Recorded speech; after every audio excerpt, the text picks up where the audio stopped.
Good morning. It's Wednesday, April 1st. Traditionally, this day in Holy Week is one of quiet anticipation. The public clashes are over. The betrayal is set in motion. Jesus waited. In our own lives, we face in between days, times of waiting for a resolution, for healing, for an answer. These days can be fertile ground for anxiety or for deep trust. God's Word gives us a lifeline for the waiting, prayer infused with thanksgiving. Philippians 4:6-7 instructs us, "Do not be anxious about anything, but in every situation, by prayer and petition, with thanksgiving, present your requests to God. And the peace of God, which transcends all understanding, will guard your hearts and your minds in Christ Jesus."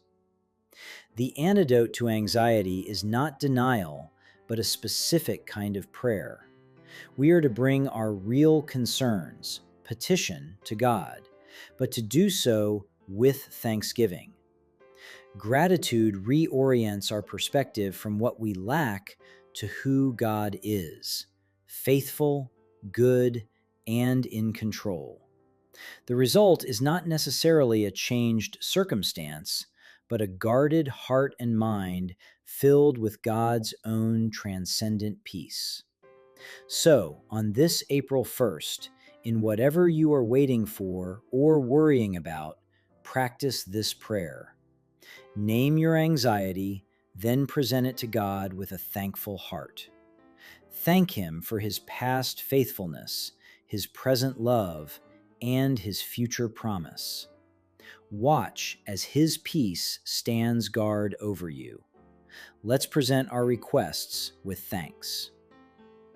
Heavenly Father, on this Wednesday, we come to you with the things that make us anxious, the uncertainties, the waiting, the worries. We choose to obey your word. We bring these situations to you now in prayer and petition. And as we do, we thank you. We thank you for your sovereignty over all things. We thank you for your love that never fails. We thank you for the cross we remember this week, the ultimate proof of your commitment to our good. We present our requests, large and small, trusting them to you.